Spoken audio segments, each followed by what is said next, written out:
Okay, I believe we are streaming live now. Janina, is it okay for us to go ahead and start?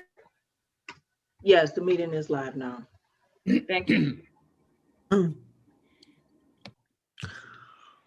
Okay, I know that we have a quorum present, so I'm going to call the February 22nd meeting of the Cuyahoga County Council Finance and Budgeting Committee to order and ask the clerk to please call the roll.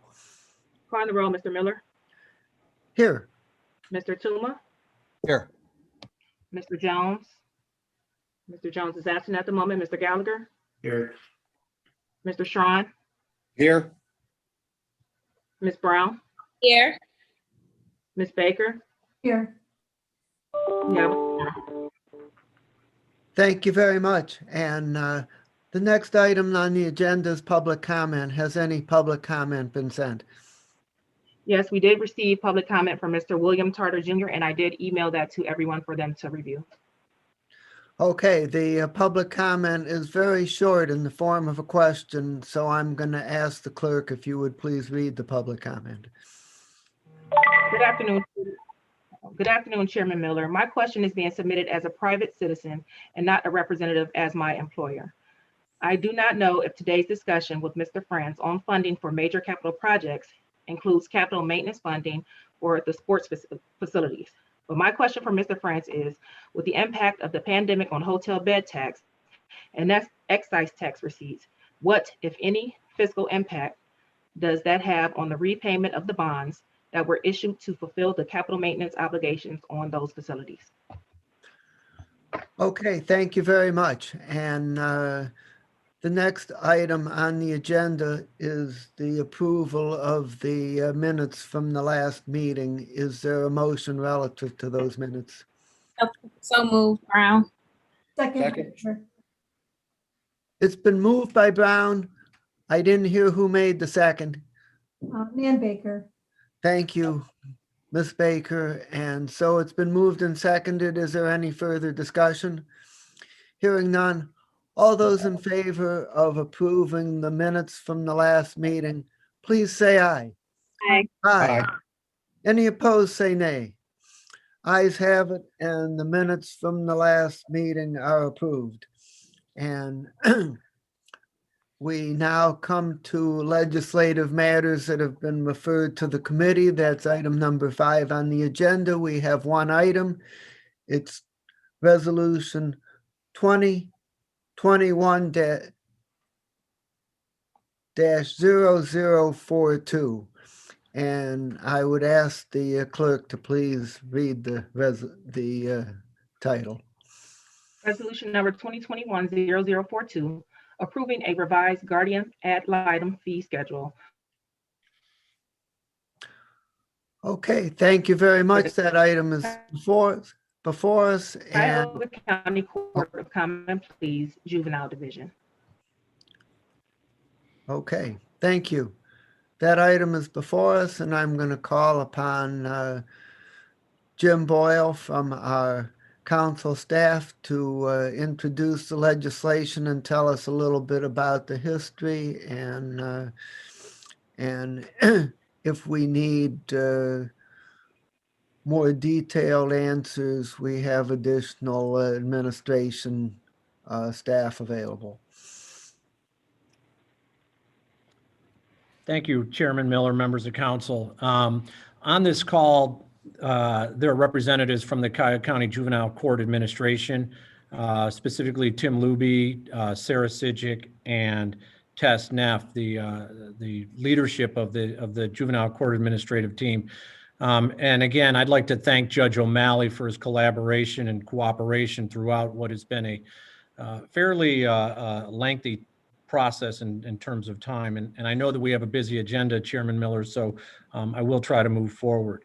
The guardian ad litem is a individual who is appointed by the court to represent the best interests of the child. And a lot of the juvenile matters, whether it's a custody matter, a dependency hearing, or even in some criminal matters where a juvenile individual may have the need for his or her own counsel, the juvenile court will appoint someone to serve as that individual's representative in the proceedings. And that will necessarily involve interactions, not just with what I would label as some of the social work networks, but also with court individuals, the minor child as well as family members.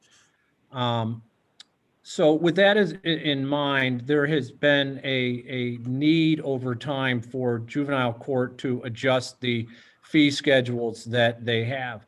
And I'm sure that the individuals from juvenile court will be able to greater discuss this if called upon, but the juvenile court rates had not been adjusted since 2008. And quite frankly, that predates the advent of the new county government. So these rates were clearly in need of some adjusting.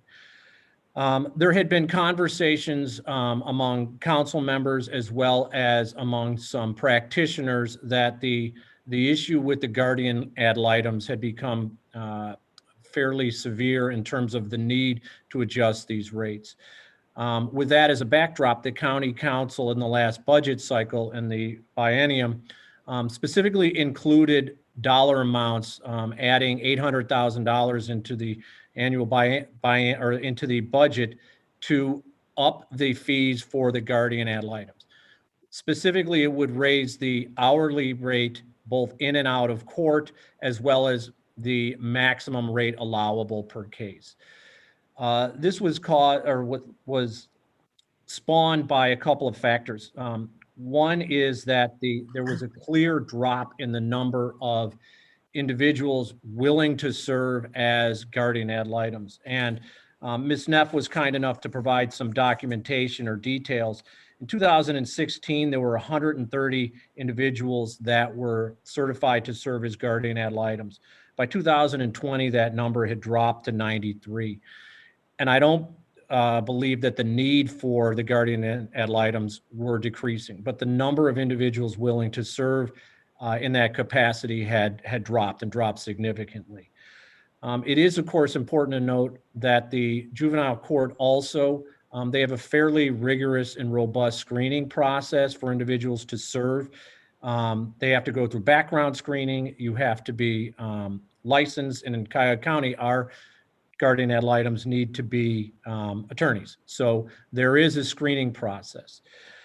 With that in mind, we did go ahead and include money in the budget for the last cycle. Unfortunately, we did not, due to COVID obviously being one of them, but also some issues arising with the state public defenders, had not adopted the legislation to specifically include the raising of the hourly rates both in and out of court, as well as the total amount. And that's what this legislation here is designed to do. One final piece before I'll turn it back to the juvenile folks is that also I would ask the committee members and Chairman Miller, I'm sure you're aware of this, as relates to the guardian ad litem work and assigned counsel work, there's a significant amount of reimbursement that will come through the state for this. So while we added the dollars that I mentioned into the budget last cycle, that number would likely be reduced, obviously, by the percentage of reimbursement that the state allows. And that, again, is another thing that is in a current state of discussion for raising.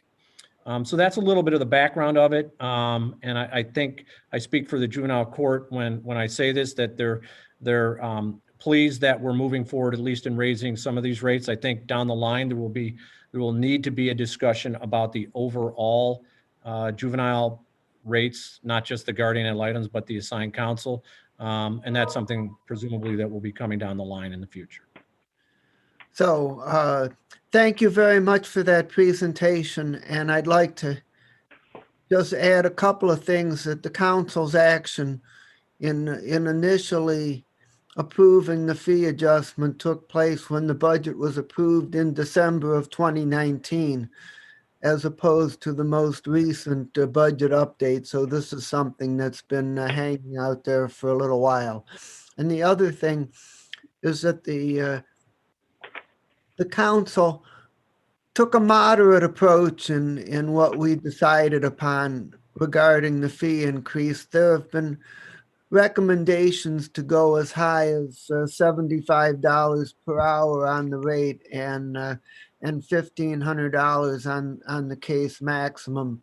But the action that we actually took was to take the existing rate, which was $40 per hour for work outside of court and $50 per hour for work done in court, and raise them both to $60 per hour, regardless of whether the work was done in court or out of court, and also to raise the maximum amount allowable per case from $500 to $1,000. So this legislation implemented that plan that was included in the current biennial budget.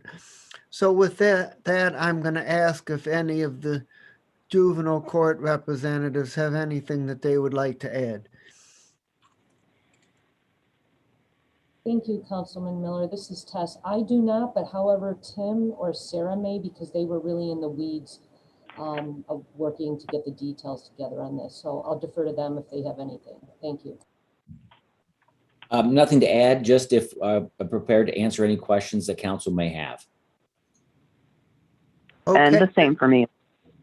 Okay, thank you very much. I'm now going to ask if any of my colleagues have any questions.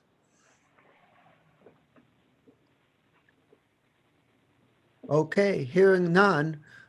This has obviously been hanging around for a long time, so I'm going to ask if one of my colleagues would be willing to make a motion to recommend this resolution for approval on second reading suspension.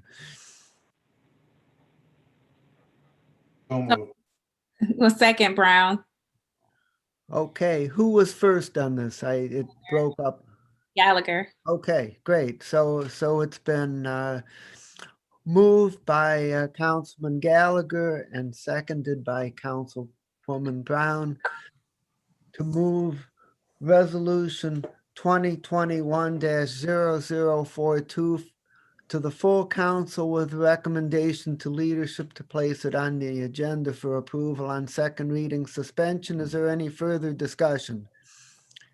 Hearing none. All those in favor say aye. Aye. Any opposed say nay. The ayes have it. The resolution is unanimously recommended. Thanks very much. Excuse me, Mr. Chair, before we move forward, I'd like the record to reflect that Councilmember Jones has joined the meeting. Okay, thank you very much. Welcome, Council President. Okay, so that completes the legislative item. We're going to go on to the two discussion items, and the first item is that we are pleased to have with us our financial consultant, Robert Franz. I thought that given that we're particularly talking about the jail and the Justice Center, and then we also have possible questions about the lease for the baseball stadium and the possible reconfiguration of the medical mart. So we have some significant projects hanging out there that could require substantial debt financing. So I thought it would be an opportune time for our financial consultants to tell us where we currently stand as far as county debt levels and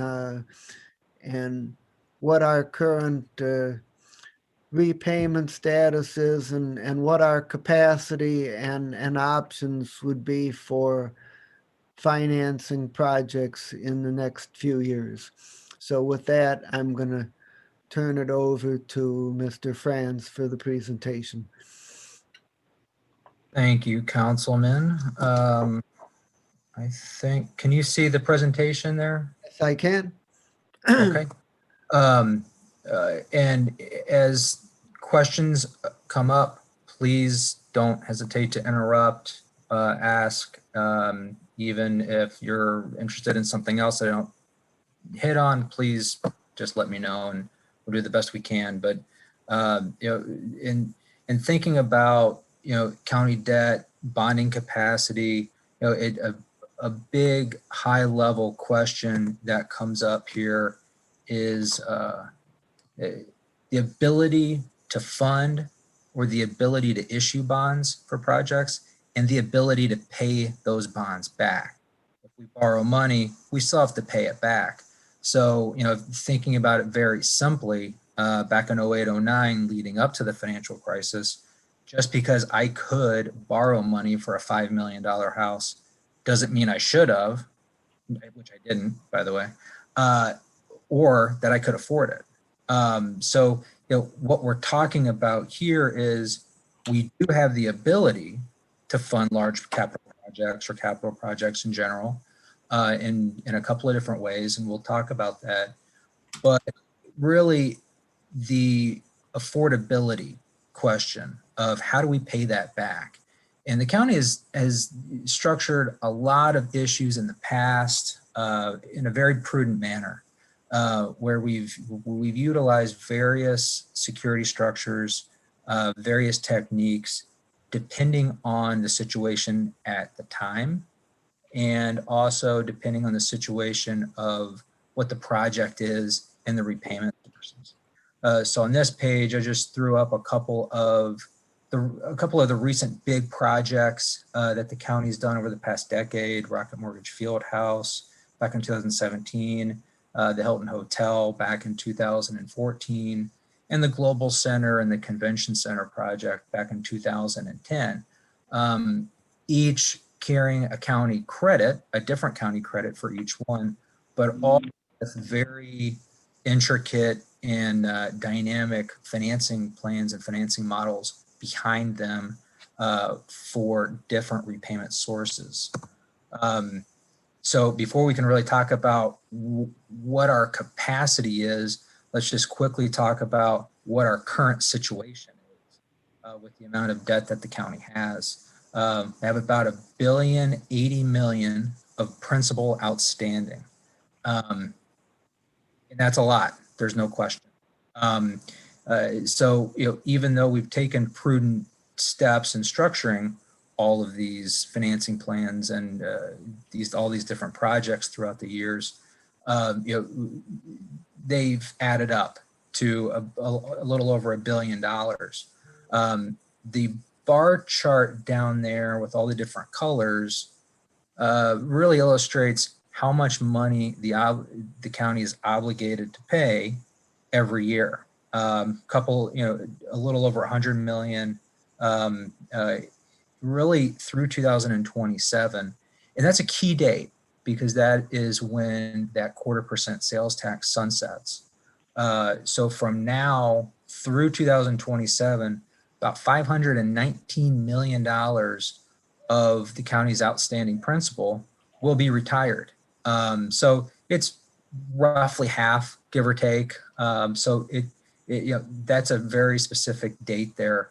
And as you'll see in that bar chart, the gray number, or that gray, goes from a lot to very little from 2027 to 2028, and that's because of the Medical Mart Convention Center bonds that were issued in 2010 expired December 1st, 2027. So that's definitely a date that I think we're all looking forward to really dramatically reduce our bonding or our outstanding bonds and really relieve us of this big obligation. When talking about debt limits, it's a bit of an interesting way that Ohio municipalities and counties, school districts, libraries, everybody has different sources. So there's no one source. And unlike a personal ability to borrow, it really is outlined in revised code and statutorily how much you can borrow, and less of, okay, this is how much we have in our bank, so this is how much you can borrow. And that's for good reason, because governments provide essential services, essential functions. So there's different ways to borrow, and there's different ways to fund those borrowings.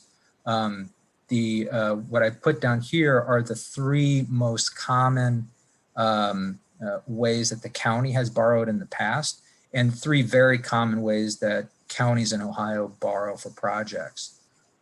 First being general obligation bonds, second being sales tax revenue bonds, and the third is economic development non-tax revenue bonds. And kind of going back up to the general obligation bonds, this is probably the highest credit security of any issue of municipal bonds in the market, where most of the time there's a full faith and credit pledge behind these.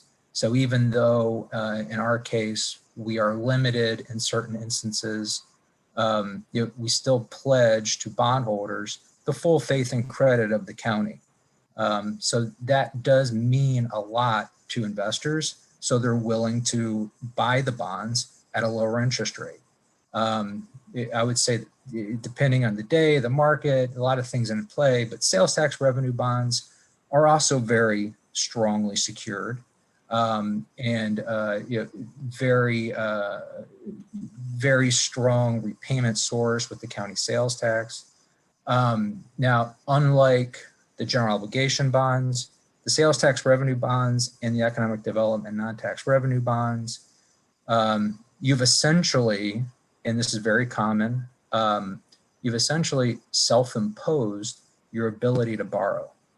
Meaning when we first started to borrow under these, we set these parameters in place where for sales tax revenue bonds, in order to issue more sales tax revenue bonds, we have to certify that when issuing the debt, we are at least 300% debt service coverage based on half of the 1% permissive tax collected in the past 24 consecutive months. And a like test of 150% based on the average of non-tax revenues of the past 3 years for the non-tax revenue. So unlike the GO, which I'll get into here in a second, the sales tax revenue and the economic development non-tax revenues are essentially self-imposed limitations. Statute does dictate general obligation capacity, and in various ways. The most restrictive way is what we call the indirect debt limitation, or the 10 mil limit. There are no exemptions to that for unvoted general obligation debt, of which the county's general obligation debt is all unvoted, limited tax. The other option is to seek voter approval, much like school districts do throughout the state and throughout the county. For big capital projects, they go to the voters and say, we want to issue X amount of debt for an X final maturity date for final term at an estimated millage of Y. The county could simply do the same exact thing. Or it could use the unvoted capacity like you have in the past. Now, the indirect debt limitation, I said, is the most restrictive because there's no exemptions.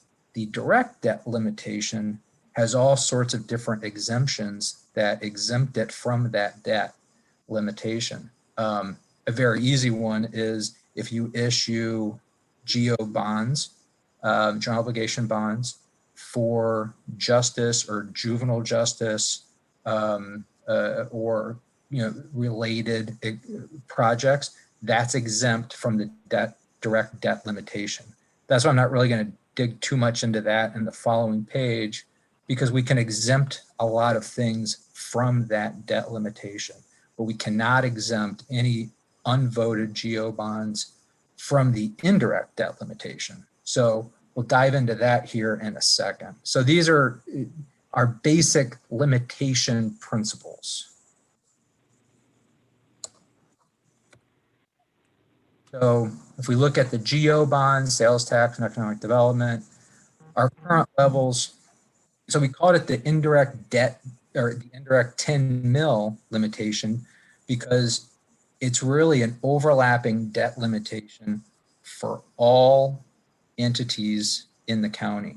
So we'll contact the fiscal department and they keep track of, and the budget commission specifically will keep track of all the different debt that's outstanding for all the different municipalities that have general obligation debt outstanding.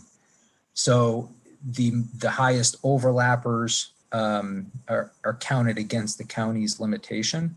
Currently, 8.615 mils of the 10 mils are being used. And this is a simple function of debt and AV. So if debt goes down and AV stays the same, your capacity increases.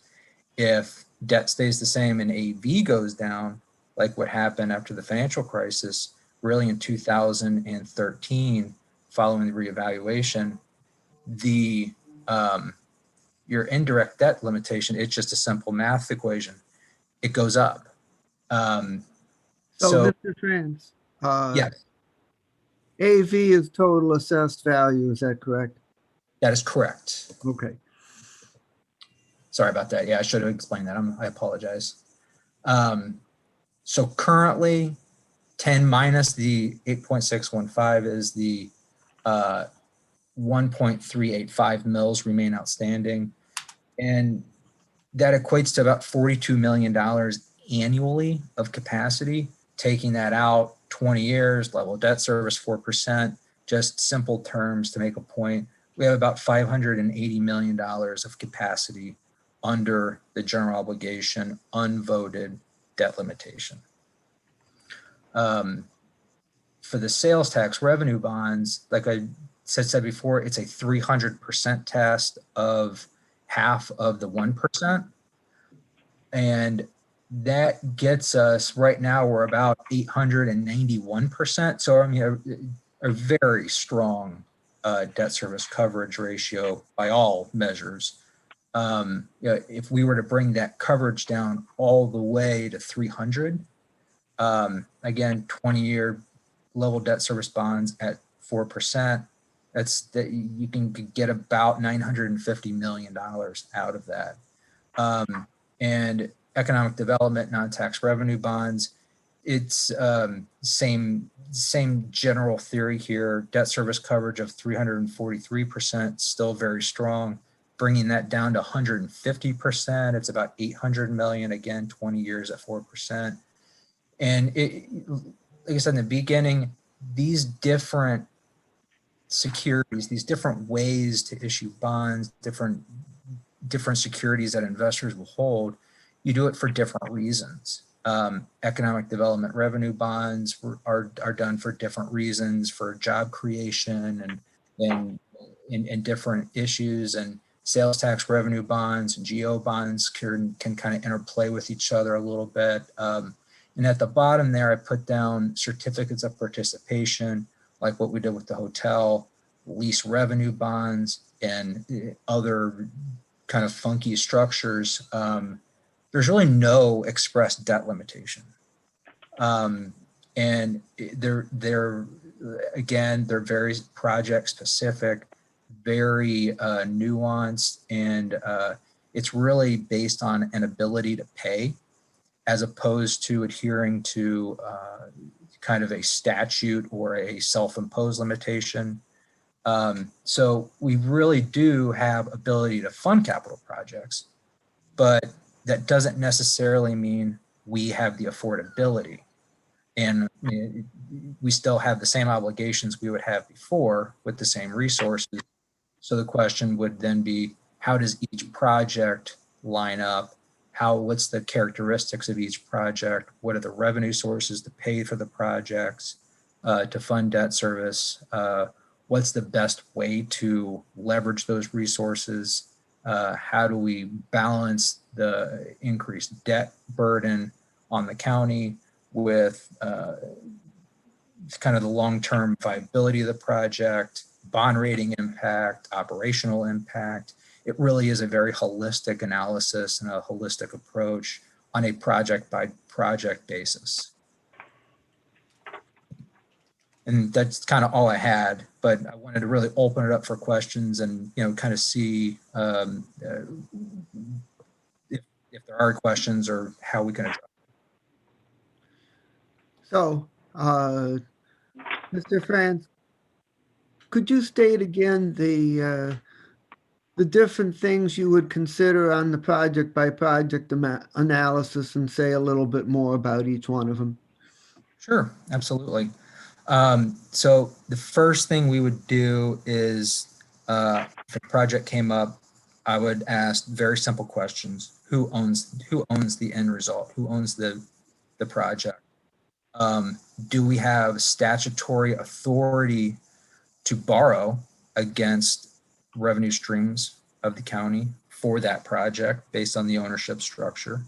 How are we borrowing? Under what provisions of the Ohio Revised Code? What gives the authority from the Revised Code to the county to borrow? That's kind of step one. A lot of it is very, it's kind of baked in if you're doing improvements to a county building, say, but that's pretty easy. You own the building, and tax revenues that would likely be paying for that. So that's an easy analysis. In the case of a jail or other facilities, how are we acquiring the site? Who's going to be using the facility? Again, very, very specific questions for each specific project. So, I'm sure it would depend to some degree on the type of project. But in general, if you had flexibility in a given situation, do you have a preference as to which of the major different kinds of funding mechanisms you believe it would be most prudent and effective for us to use going forward? Yeah, absolutely. The general obligation security of the county is very flexible. So, it's essentially, even if it's a project with various identified revenue streams, or maybe it's a complex underlying revenue composite of various revenue streams, the general obligation security provides you very flexible terms at a very low cost option. So at the end of the day, you can use that revenue, you can use that security to fund capital projects. And if the various revenue streams are sufficient to fund the debt service, then that's great. Then there's no direct line to the inside millage or other county resources, but you don't have to go through a lot of the structuring components or additional bonds tests that a sales tax revenue security would, where the sales tax revenue security, again, very, very strong. That would be my second approach for a typical project. If we could fund it that way, there's a couple of extra steps there with a revenue bond as opposed to a general obligation bond. But both are very easy to execute with probably general obligation security being a little bit easier and a little bit stronger of a security from a bondholder perspective. Thank you very much, and I'm going to ask if there's questions by my colleagues. Miller? Mr. Chairman? Councilman Schron. Yes, Mr. France, when you look at these different obligations, do you look and forecast what other intervening events can be taking place out there? For example, recessions effect on impact on sales tax or property values or any of that nature? do you try to build that into your modeling as to outside events, or do you feel as they're long enough term that they'll neutralize it in the long run? Councilman Shrine, it's a really good question. And it's with the amount of coverage, let's start with the sales tax revenue security real quick. With the amount of coverage we have there, it would take a significant, like just a really dramatic amount of sales tax revenue loss, upwards of probably 30 to 50% would be my guess without even having to look at it, that would cause us serious issues. And at that point, we're talking about other issues and not bonding capacity. We're talking about keeping the lights on. With general obligation, it's a bit of, it's a lot harder to do that because it's not only the county's assessed value and the debt and the annual debt load that the county has that impacts that. It's also all the different municipalities that have debt. So to say everybody comes down the same amount is a little bit difficult. But we ran into this issue in 2012. We issued general obligation bonds with the county, and we actually took out bonds for another municipality that was causing us issues from a capacity standpoint. It was a nifty little technique there, but and then a couple of years later, it was another entity. So once you take out one, it's another entity that's causing you problems. So it's a bit harder to forecast that, but it's a really good question. It's something that we do keep in the back of our minds. We do bring it up as to if we take this project on, what would our capacity look like for another project? It's something that we do talk about.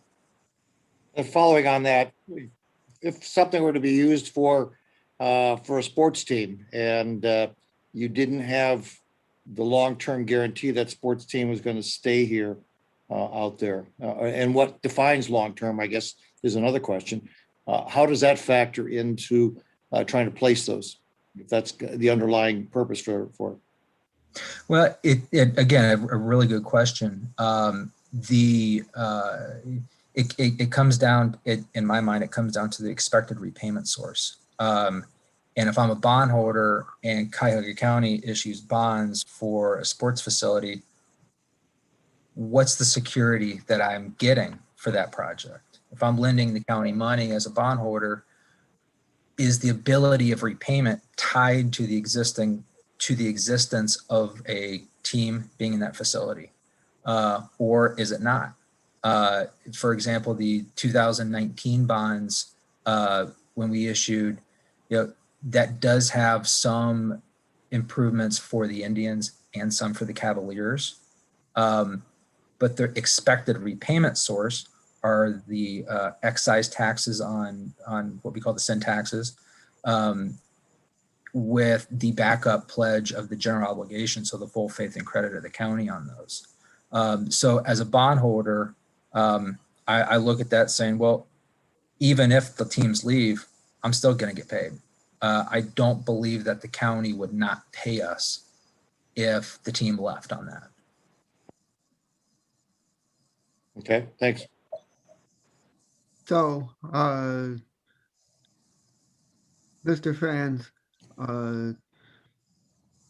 regarding the 1.385 mils that's available in the general obligation, do you expect that a good amount of that is likely to remain available for some time, or do you think that municipalities are likely to snap that up and leave a situation where there's not any unvoted debt capacity?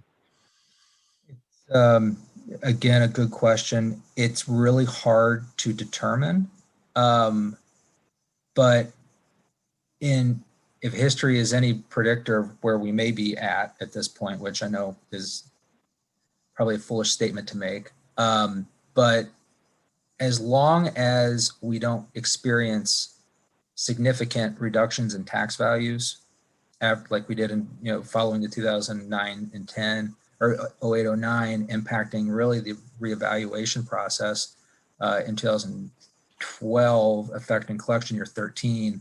I don't think there would be issues that would prohibit the county from accessing that security base to a significant degree. I mean, even if it goes down by 10%, if the county's AV goes down by 10%, you're still looking at over 500 million of capacity. But again, it's not as simple as that, as I said, because if yours goes down by 10%, maybe somebody else's goes down by 20%. Maybe another one goes down by 2%. So it's a really uneven kind of analysis, but as long as we don't experience significant reductions like we did before, we should be okay. Okay, and I would like to ask for your response to the question that was posed by Mr. Tarter in the public comment as to what extent the impact of COVID-19 on the bed tax in particular and sales and property taxes. To what extent did this impair our ability to repay the bonds for the sports facilities?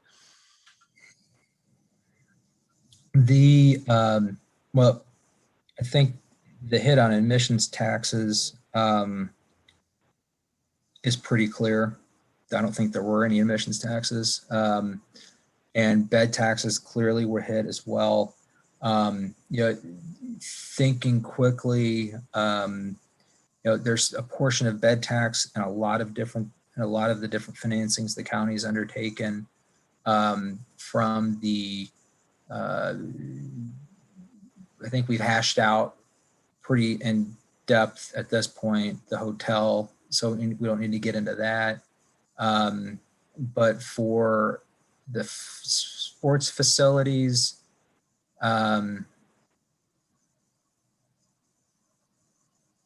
think for the 2017 bonds, for the transformation, that was, even though bed taxes was hit, that was not impacted greatly there.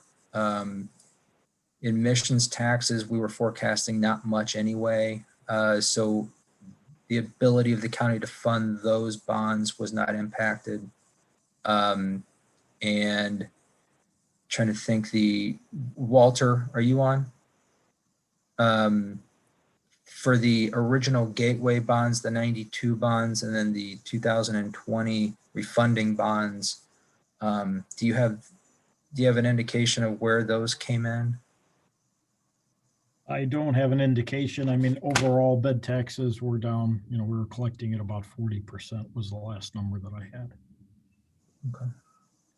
So, Mr. France, would it be a correct statement to say that the ability for these bonds to be repaid has not been significantly impaired? However, because of the loss of these tax revenues, that there's going to have to be some additional general fund participation in order to meet the requirements. Councilman Miller, I think that's an accurate statement. Good. Okay. Any other questions by my colleagues? Chair, if I may just follow up on that, Nan Baker. Yes, you may. What revenue are we looking at to fill the gap from the general fund in order to make up what we lost in bed tax? Do we have an approximate number of what we need to cover?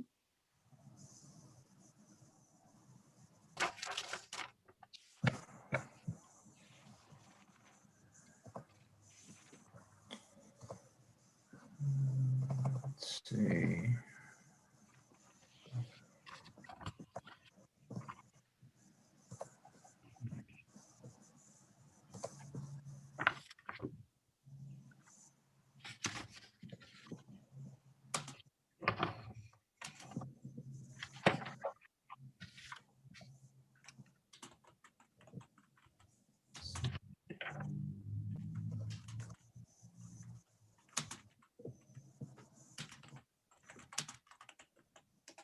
We've lost about 5 million in bed taxes this year. 5 2000. million. And when you say this year, you mean 2020? 2020, I'm sorry, yes. And when we're looking into 2021, could be 6 months into this year before we see that bed tax increase. Are you thinking another 2.5 million loss? I believe our budget update included the same number as a loss for next year. For 2021? Correct. So we're looking at a $10 million possible gap.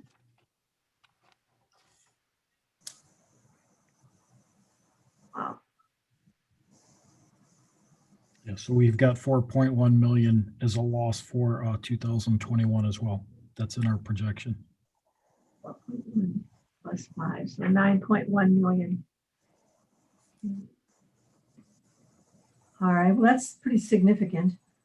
And if I may ask too, the sales tax, which has been at a loss, I'm not sure I heard, what is the impact there for what we have not collected in sales tax and thought we would for 2020, going into 2021?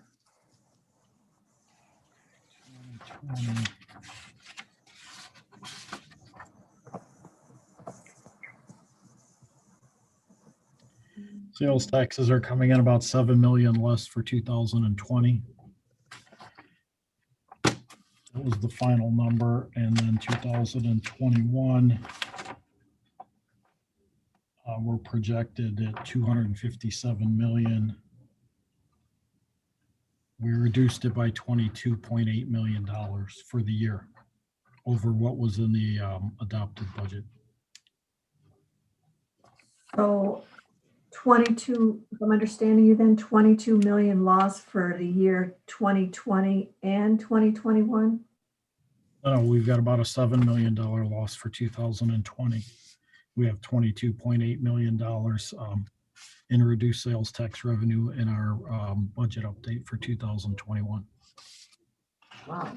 Well, okay, so those are pretty significant numbers. And, how does that impact, as you said in the beginning, the affordability to pay back?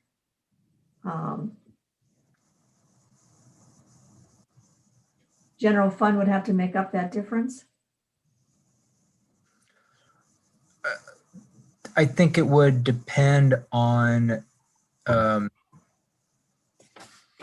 generally speaking, yes. But it would also depend on the underlying specifics and the underlying financing plan for each project.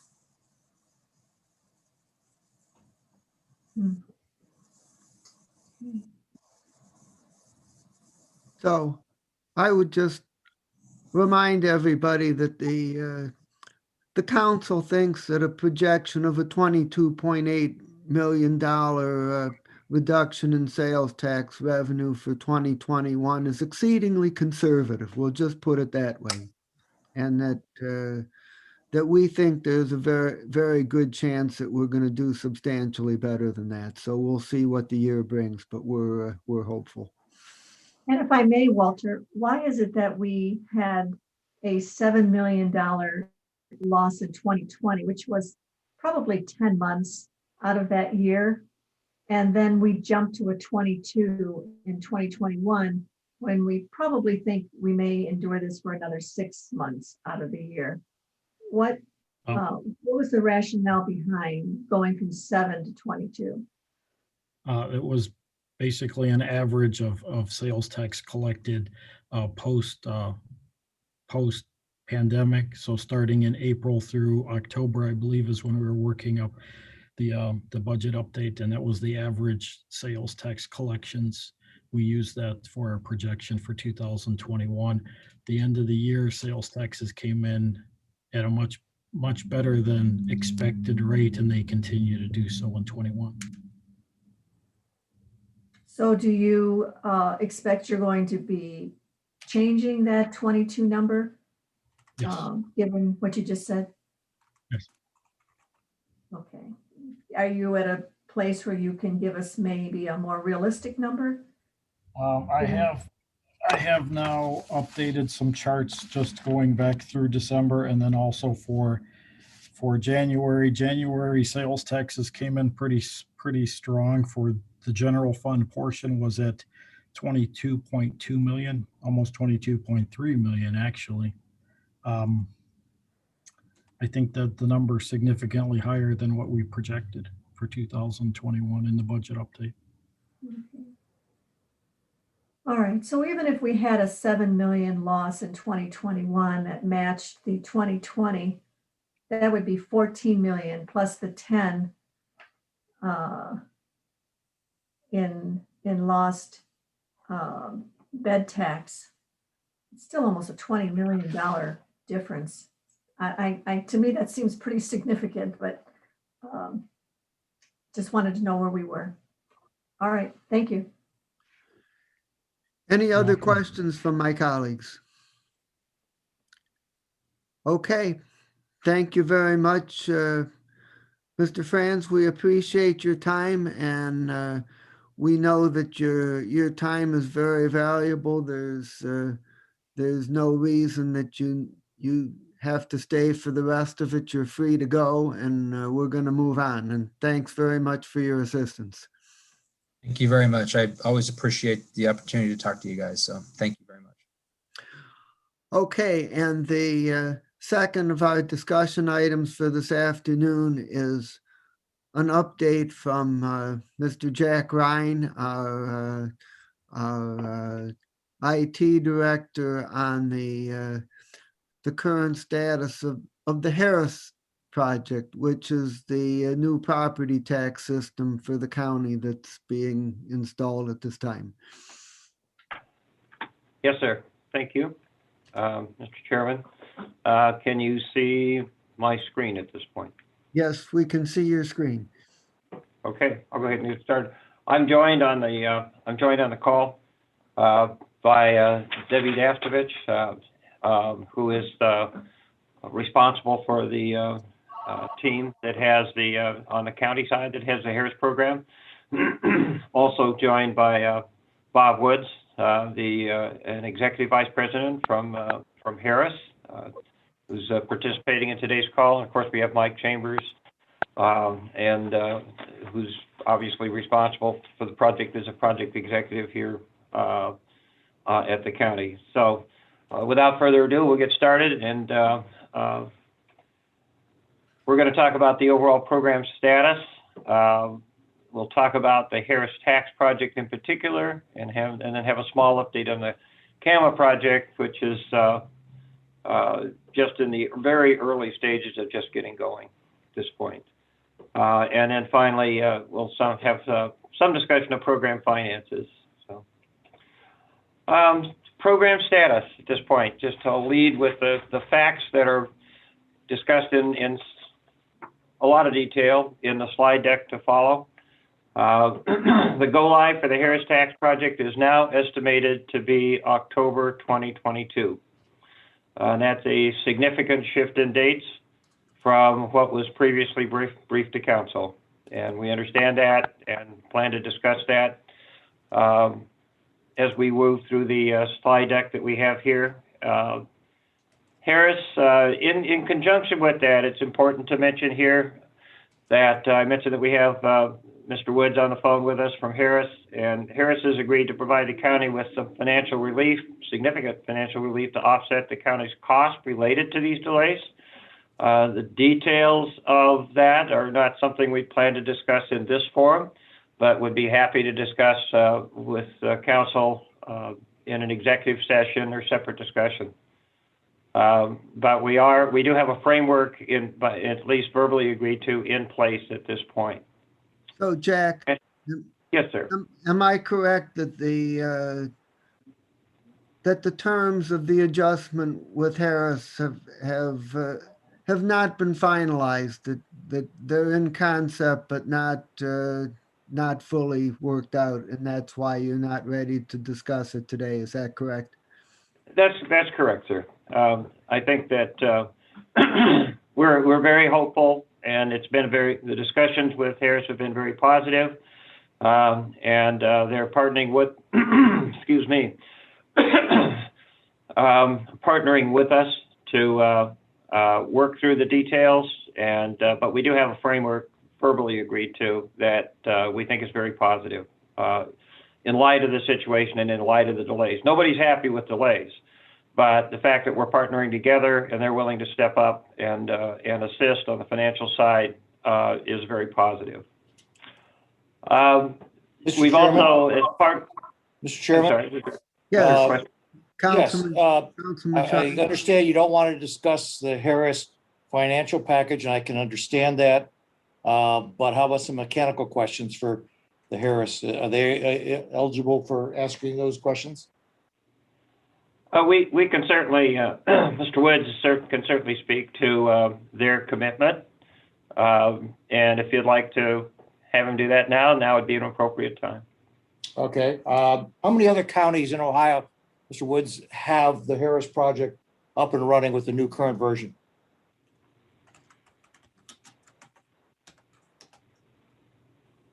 Bob, I think you're on mute.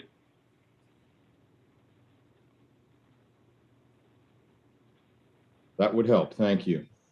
No, there are no other counties on this product at this time. We have contracts for additional counties, and we have interest from other counties to deploy this product, but none at this time. So Cuyahoga County will be the first county in the state of Ohio to go live with your project. Is that correct? Yes, sir. Okay. And some would refer to that as a guinea pig in my business. I realize that that's not necessarily a refreshing term, but it is also one that I think everybody can understand. We're going to be the first kids on the block. That's correct. The platform is different than anything that's provided to date in the state. So at Harris, we are looking at it as a state flagship product, updated, legislatively compliant, and then also conforms to all of the business processes the county requires. And this is running later or delayed than what we had any of us anticipated at this point in time. Is that correct? Yes. All right. And I do not want to get into the specifics on this, Jack, as far as negotiating, but everything I just heard are negotiating points for our county. Thank you. Yes, sir. We agree. And those points have been part of the discussion, I can assure you. Okay. All right. Please So proceed. what the team has worked through here is, and obviously if we're going to delay, we wanted a complete analysis and review and fleshing out of every single detail on that's involved in the implementation, not only the Harris activities, but also the county's responsibilities, so that we make sure that everything is aligned before coming before this body. And as we mentioned, there will be a contract amendment that's underway that will embody everything that we've talked about in terms of the financial relief for the county and any schedule adjustments. We've taken time to make sure that definitions of various data elements, to make sure that we're all on the same page in terms of what the testing criteria and acceptance criteria are. There was some ambiguity there. We make sure that we remove that. And also, to speak for Bob, he's more than welcome to chime in on this. Harris is also adding some additional staff to add more insurance to us making the revised dates and making sure that we can have the opportunity, if possible, even to accelerate. So what we're presenting to you from a scheduling standpoint truly is a worst case scenario. We're not committing to making anything earlier than that, but we are certainly going to strive to do that if it's at all possible. And there are very specific times that this product can go live. So we have to time whatever we're doing in conjunction with tax collection activities for the county as well. Okay. Hey, Jack, I think you're still on page 1. Oh, I am. Oh, And another question, Mr. Sorry. Chairman? On that same point? Yes, Yes. please proceed. Yes, Jack, you just talked about timing and issues of that nature.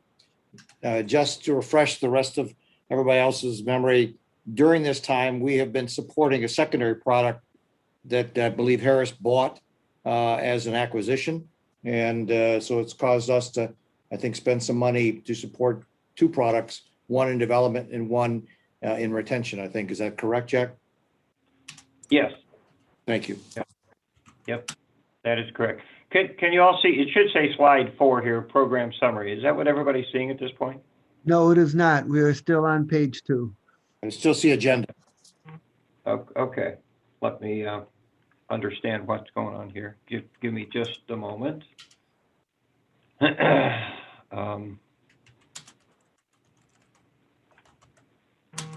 Technical difficulty here.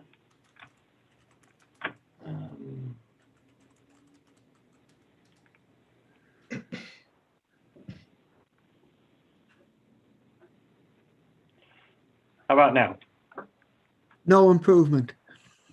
No improvement. How about now? That's better. That's I so what was apologize. what was on page 3? Okay, let me back up here. Just the okay. introduction to this section, that's all. Fine. Okay. All right, we are IT. I don't know why I'm technically challenged today. I'm sorry. So, all right. So that's what we just finished talking about here on slide 4. So, Yes. again, Harris is going to be adding additional staff, and we have taken measures already that will be talked about in here to beef up our staff as well. Debbie's going to speak to that in just a few moments here. Just to align percentages that were previously reported with where we are now. Anytime you revise a schedule and add more time to it and add more detail to it, it does cause percentages to shift here. So previously we've reported in terms of the readiness for solution deployment, and there's a detailed plan behind this that we'll speak to, but that was previously reported at 79%. It really sits at 52% at this point. You know, based on, again, more detail. Doesn't mean we didn't accomplish the work we accomplished before. That obviously is done. But from a reporting standpoint going forward, it sort of re-baselines based on the detail that we now have in our plan. CAMA, the same kind of adjustment took place for the CAMA system. It'll also be part of this brief. I think we had 14%, and when we added the right kind of detail, it really reflected better at 1% at this time. Okay. So again, there'll be more detail behind this. This slide really is just kind of a restatement of what I just said, and I'm going to move through this. And I'm going to allow Debbie at this point, or transfer over to Debbie to begin talking about some of the accomplishments. While we have moved the date, I would point out that there's significant movement that has been made in many different areas of the project, both on the Harris side in terms of preparation of the solution and in our team in testing. We just, because of issues that we'll discuss now, it just hasn't moved as quickly as any of us wanted at this point. So Debbie, if you'd begin to talk about accomplishments, I'll turn the mic over to you. Sure. Can you hear me? Yes. Okay. I can. All right, great. Yeah, so on the top of our list of accomplishments, we hired a senior IT project manager to replace a contracted resource that we previously had on the project. Oz has brought great value to the project already. So right off the bat, we took the project plan that Harris had, and he kind of, just basically blew it up and added a lot of detail to it.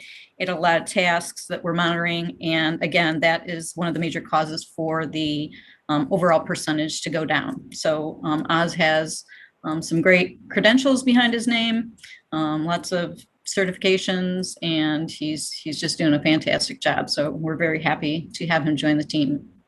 Last week I'm sorry. Davtovich is Mr. Ozali's position, is he now the project manager for the Harris project on the county level? So I have an upcoming slide with the with an org chart, but we basically have two project managers on the team. We have Joanne Jackson, who manages the kind of the business processes and is the subject matter expert in all things real property tax collection and valuation.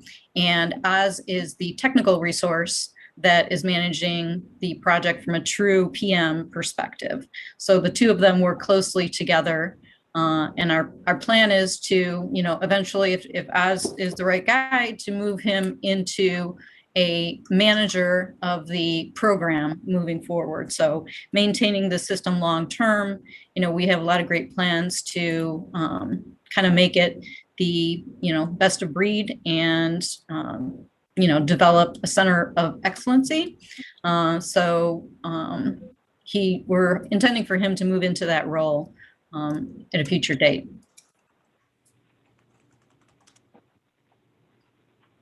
We want to go back? Okay. Yeah. Last week, we sent an offer to a resource to fill the developer 2 vacancy that has been pending for a long time. We've been trying to recruit for that position for about a year, and we finally found a candidate that fits the bill. So we're hoping that we can get that person onboarded relatively quickly, and we have a long list of activities for the developer to work on. As Jack had mentioned, you know, in our testing and working with Harris, there was some ambiguity as far as priority levels in completing problem tickets.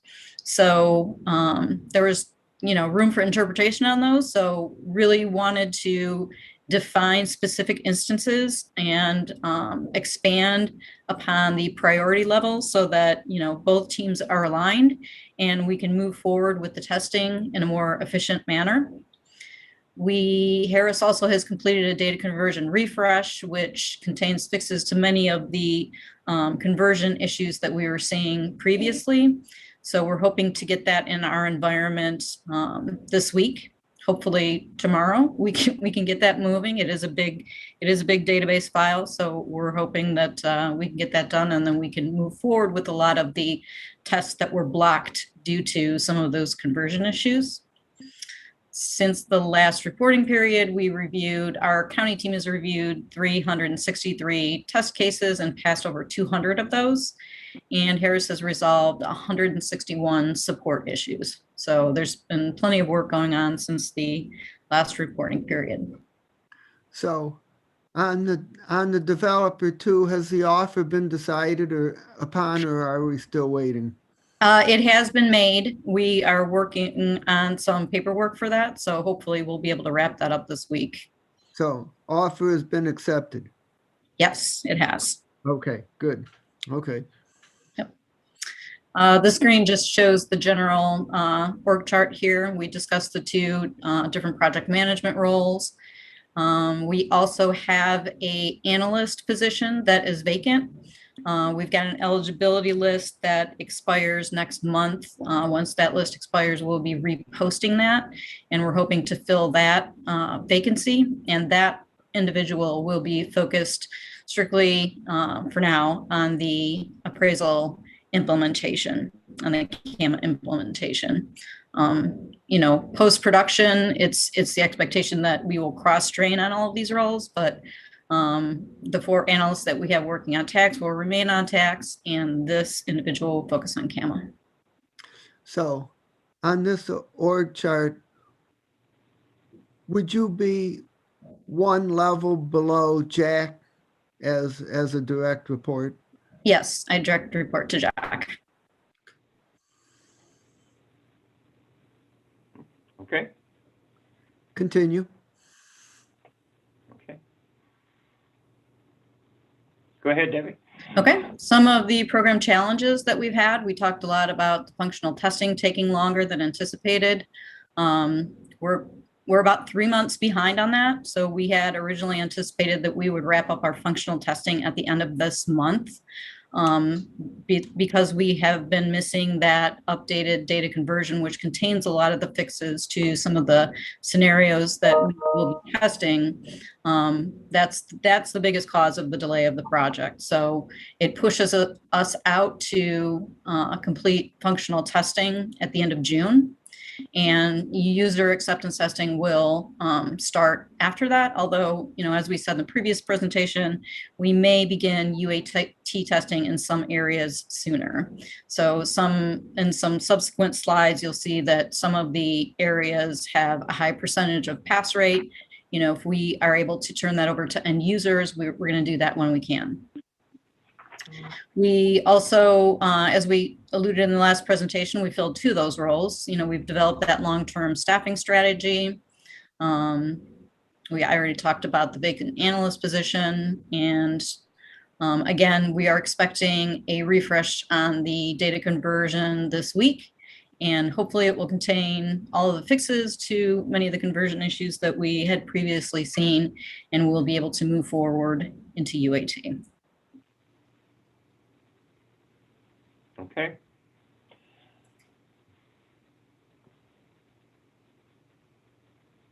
So this is the schedule that we presented in the November session. Just wanted to bring this up so you could see kind of where we were and where we are now. And the yellow box is where we are now.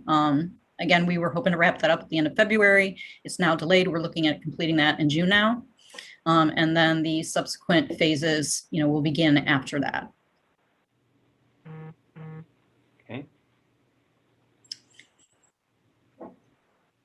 So, on the previous slide, just real quick, there was really very little wiggle room to make up. We had already used existing buffer periods. So again, this 3-month delay really puts us out. It had scheduled to put us out around April to wrap the project up. But we'll discuss in a subsequent slide as well. The timing of this is critical as far as, performing settlement out of the system and, generating tax bills and collecting out of a system. So this is our current schedule. So obviously the top row are items that we have completed. We have extended again functional testing through about the end of June. We are at 59% complete. That's a percentage of passes that we have on our testing. After user acceptance testing, after functional testing, we'll go into UAT. We extended that. We had it shortened a little bit in the previous slide, but we're giving adequate time to that. These end users, some of them have seen the system and have been in there, but others are going to be new to it. So we'll be providing some intro to govern training to them and some training refreshes since the last time that they had seen the testing. The sanitary sewer system rewrite, again, with that plan, we added more lines to it. And we extended the dates. So that's what really made the overall percentage going down. So the sanitary sewer system rewrite, that's an internal task. That's not Harris's responsibility. Some of my developers will be working on that. That needs to be done because the mainframe is going away. So we need to develop an interim solution until we go live with Harris. And then of course you see the subsequent phases. So we're thinking that, we're going to be in a good position with system completeness around August. We'll follow that with training activities, pre-deployment activities, do a final data conversion and preparation for go live in October.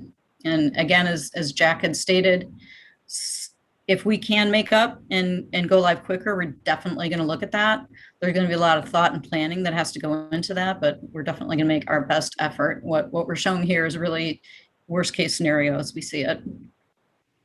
If I may ask, is that go live that's in the bottom row 10/3/21? Should that be 10/3/22? It should, yes. Okay. That's a good catch. We looked at this so many times. We missed that one. Oh my goodness. Yeah, it should be 10/22.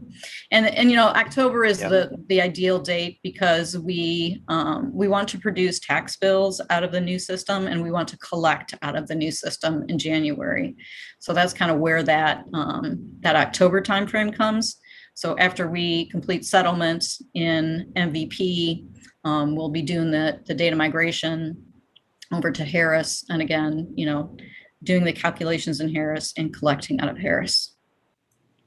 If I may, would a preferable date also be February of 2022 after the January collection? Would that have been another choice if you were to pick 2 months? So I'm not sure that we'll be ready by February of 22. We were projecting around April, just because of the 3-month delay that we had. There's just really no wiggle room. The earliest possible, most likely scenario would be that we would be done around April. But, we need to look into the effort that's going to be involved with making April happen. It's from a data conversion and settlement perspective, going live mid-year versus, going live at the end of the year. So, what are we really gaining from October to August? That period might end up being more work for us, and there might be more risks involved, which we highlight on a subsequent slide. Okay, thank you.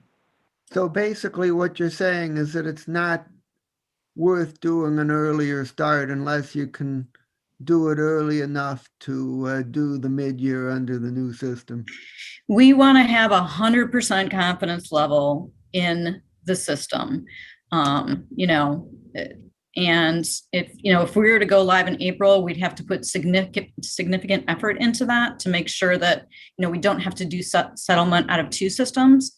That's something that we are discussing. It is certainly an option, but again, this is the most likely scenario. If we come in earlier, that would be fantastic.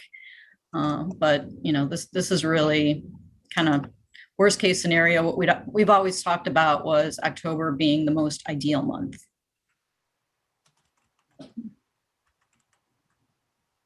Any further questions on this slide?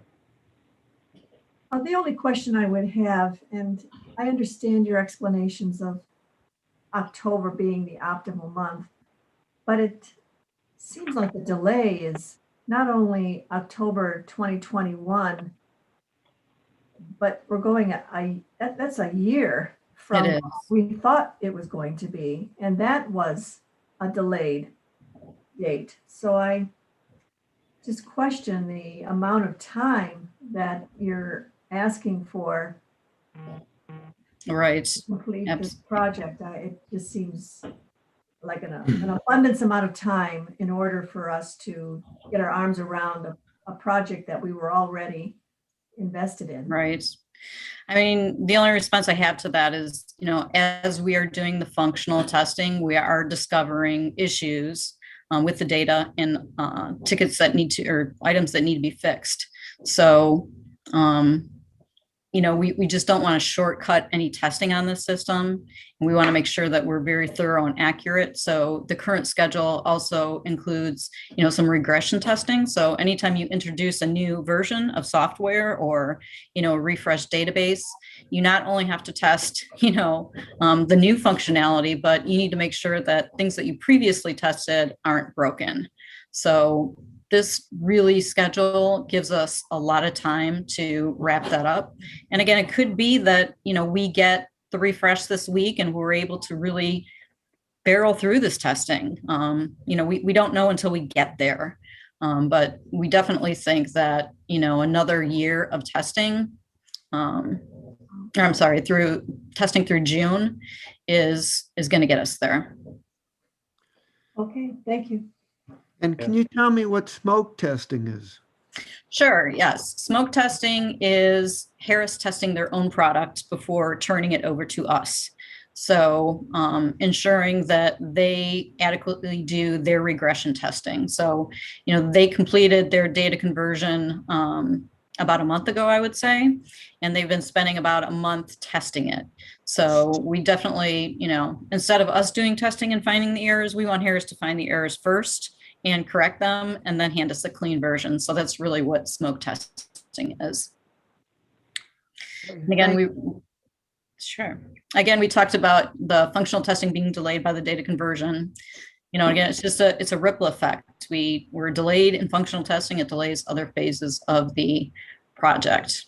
In the November presentation, we had told you some good news that we identified some folks from the Treasury's office to help us with some of the functional testing. Just a note here that, basically they were not really available December and January due to the tax billing and collection efforts. So we will be reintroducing some of those team members shortly to help us with that functional testing. And another risk was the furlough, the mandatory 2 weeks of furlough. That is now over with, so it's no longer an issue.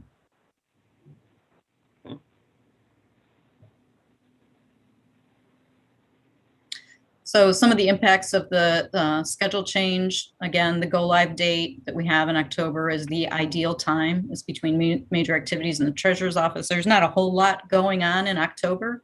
There may be some delinquents coming in, but it's a pretty quiet time until we calculate that tax bill. So it's just the risk going live mid-year, could include a manual settlement. That could be risky and time consuming and very labor intensive for staff.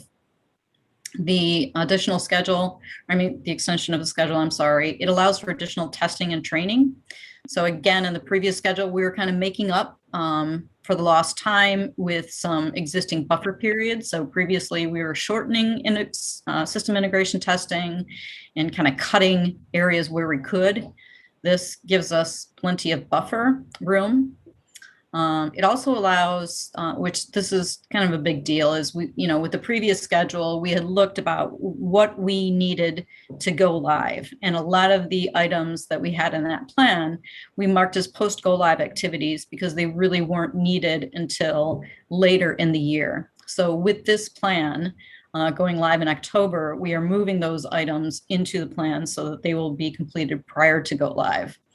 So we have sanitary sewer in here again. Basically, that's Harris completing the sanitary sewer calculation of charges in the system. Then we have tax lien sales, which is and then forfeited land sales, which people that haven't paid their taxes and those properties go up for sale, as well as delinquent advertising and a whole lot of reports. We've got many reports. I think we had 97 or 99 reports that were slated for post go live. Those will be moved up and we will be able to test and validate those prior to go live. The cons, obviously, the delay from the schedule forecast. We've been working on this project a long time. We have quite a few people that may retire. We are doing cross training and again, trying to, get more people involved. And cross-pollinate, that knowledge. But it's a fact people could retire, right? We're maintaining 2 systems. So, we're going to be maintaining the current MVP and CAMA system. And, for a period of time, we'll be maintaining and testing this other system. And then, of course, project fatigue. We've been working on this project a long time. We all want to see some big wins. So we're really hoping that in the next several months that these fixes to this data conversion refresh will see those wins, and we'll have more enthusiasm for the project when we're seeing that things are working properly how we want them to. If I may ask, on the critical staff may retire, is that an unknown, or do you know who the critical staff are? And do we have already in place strategy to replace them? Yes, we do have a strategy. We know who those people are. No one has indicated that they're, putting in their retirement paperwork, but it's a fact that we need to plan for. And they could leave at any time. So we are doing that cross training, and we are getting more people involved with some of the things that they do, documenting a lot of that knowledge. But as it is, 34 years of knowledge in these areas is not something that you could just kind of dump into someone else's head. So it's just a risk that some very some key players could retire. Is that a risk that we may hear in October of this year going into 2022 that this project will be delayed? I don't think it's going to impact the implementation. No, those retirements, we are planning for that. So it is a key thing that we are focusing on. All right, that has been a reason for other projects to be delayed. That's why I'm asking. Yes, Okay, thank you. sure.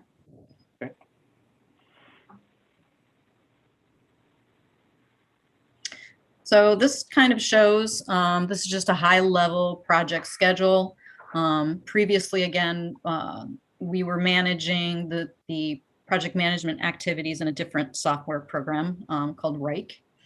Our project plan that Oz has put a lot of time into is, almost 1,000 lines. So we are tracking things. Each one of these items here has sub items underneath it. So we're doing a lot more detailed tracking, and that is impacting the overall project completion. So again, we talked about the functional testing, forecasted to be wrapped up in June of this year. Rewriting our sanitary sewer mainframe system that needs to be done before the end of this year. We've got a lot of training in the schedule. So some training has already been completed. That's why some of these areas have already been done. And we've got an additional 7 sessions over the next several months that will be conducted to ensure that county staff are ready to use this system. And the data migration in the end of October there, it includes final data conversion and balancing activities. So we have an opportunity this year to run through that kind of mock conversion and balancing, and that will be able to be repeated next year before we go live.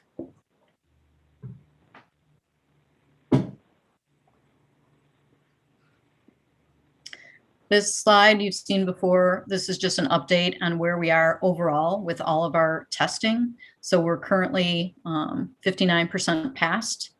That number last reporting period was 49%. And this just kind of shows where we are. Those items that are in yellow are the items that are currently blocked that we hope will be lifted with the data refresh. Okay. This shows the progress that we've made over the history of this project. So as you recall, we kind of had a reboot in March of this year. We called it the March 2020 reset. And that basically, we started testing all over again. So we threw everything away that we had previously tested. Harris made significant changes to the application to make it more user-friendly and to include a lot of fixes that we were looking for. So since June, it shows the progression of, each time we report out, we are going uphill on this. So we started at about 14% and we're now at 59% pass rate.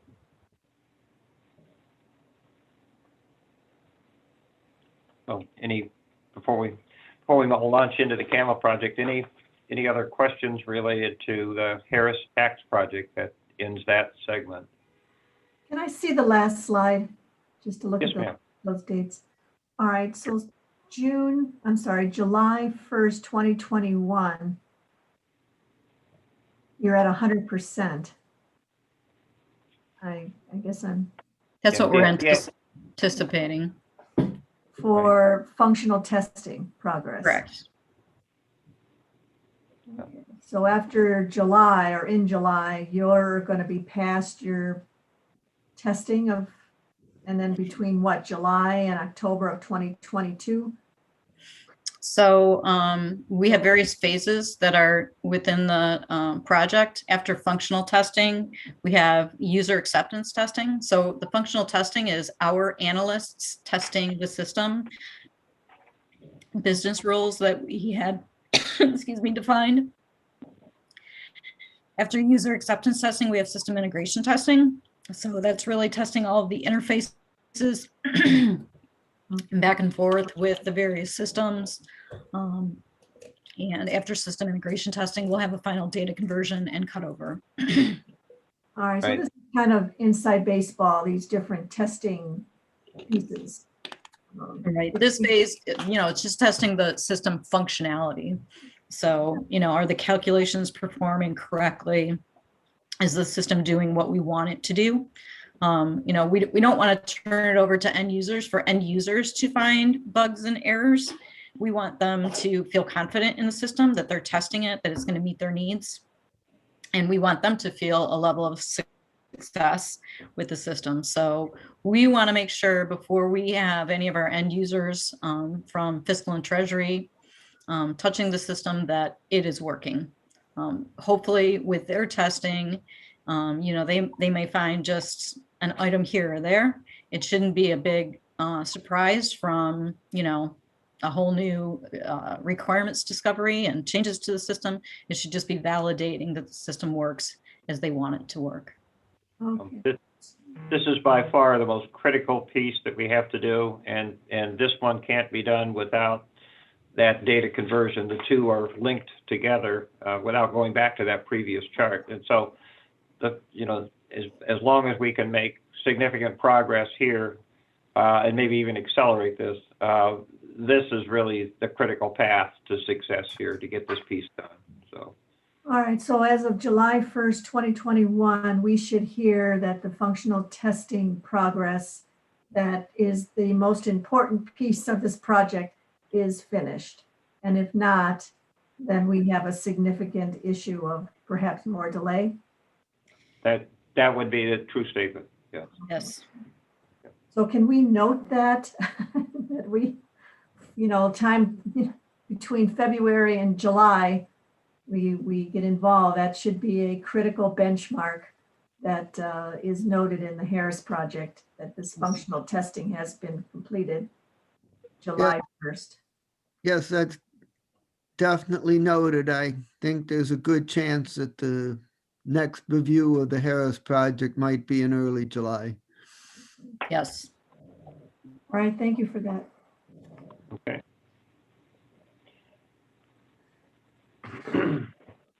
Again, moving over to our CAMA project.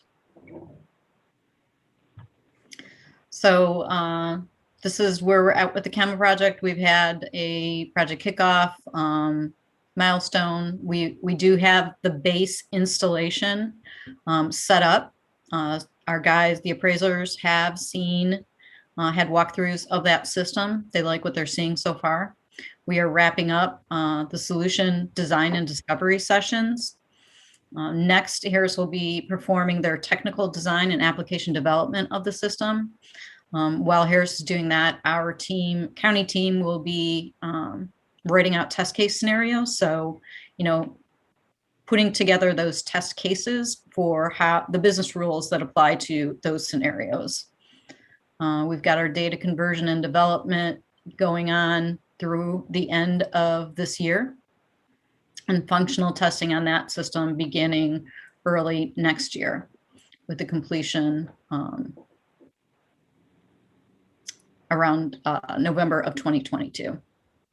And then final go live, yes, in November of 2022. The CAMA system does not have the same time-bound dependencies. So, really with CAMA, we could go live at any point in time. It's not dependent upon a schedule like the tax side is.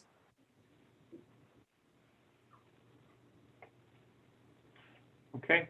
Before we leave CAMA behind, any questions on the CAMA project? Okay. So just a brief note on program finances. These slides are unchanged from the last time that we presented both this slide on overall financial condition or status, and the next slide, which is a list of the use of contingency funds. The only change on the contingency is a change order for installation of the Treasury kiosk, and we're waiting to work out the pricing on the software changes required to do that. Program finances in this case are important to mention. The most important thing to mention is that to recall for the committee, when we did the last amendment, we aligned all of the project milestones to be paid upon completion, and we clarified the milestones, and we're not planning to disperse payments until those milestones are successfully met. The next amendment that we would put in front of the council would be the clarification of a little bit of clarification, as I'd mentioned at the beginning of this presentation, on some of the definitions to make sure we're absolutely, without a doubt, on the same page with Harris on what acceptance means and what data conversion means specifically. And then the important part of that amendment, the second most important part of that amendment, will be the detailing out the framework for financial compensation for the county. So there's no payments made, and nor are we planning to make payments until milestones are actually met. So therefore, there's very, very little or no change in the financial condition reported here. So I just included it for your information to make sure that we could make that statement. So that said, that does conclude the presentation on Harris, and I would welcome any questions that the committee has at this point. Any final questions by my colleagues? Jack, if I may just ask, and I'm not sure if I heard it or not. So the delay of 1 year from October 2021 to 22 costs us nothing more than what we've already negotiated? Is that what we're saying? Well, there's no contractual additional cost related to that. We're not, because the payments to Harris are based on milestones. The cost to the county, I would be quick to point out, and that we've been talking about working a credit framework, if you will, with Harris on, is related to the fact that we've got staff tied up, through that period of time internally, doing both two systems and testing this system. So there's an impact there for us for sure, but there's not external payments out during that period of time. But Jack, there were also costs of carrying two systems at a time way past when we expected to be carrying two systems at the very beginning of this also. We were paying support, as I thought, maintenance on the system that we're still running with. Now, they have since stopped those updates, I believe. Yes. But we're paying it for at least a year plus, I thought. We stopped the payments on the maintenance, and Mike Chambers on the phone, on the call could certainly speak to that. But we have stopped that. And I might also point out that contractually, there's still in place, as part of the last amendment, a penalty if we go beyond 2022, beyond December of 2022. There's still a $50,000 credit also that would apply here against any future maintenance fees when they take place. So that's still in force. So both of these things are in play in terms of credits to the county at this point. But we already did double pay at the very beginning of this project, as I recall, when it ran over from our original go live date. That's true, Jack. Yes, Chambers. we were. Yeah, we did. And once again, when we asked them to relieve it, they did. So what was paid before that, but we did. Now we're down to just one. So we have for a couple of years double paid. You're correct. Yeah. Okay. And may I ask, have we calculated the additional cost for the staff, for the internal costs? Do we have a number on that? We have done estimates on that. Again, I'd rather not get into the details of those numbers in this forum. They're part of the negotiation that we're working through with Harris. When you're ready, I would like to have those. Thank you. Certainly be happy to share that. Yes, ma'am. Anything else? Okay, I'd like to thank you very much for the presentation. We're, of course, disappointed in the delay in schedule, but I would also note that compared to prior presentations, there's just a much greater amount of detail and specificity as to what's supposed to happen at what time. And I'm sure if we looked at that 1,000 line schedule that you talked about, we'd see even more than what we've seen here. So hopefully that that greater detail in the implementation planning is going to increase our chances of maintaining or beating the schedule that we currently have in place. So with that, I'm going to move on and ask as to whether any of my colleagues have any miscellaneous business.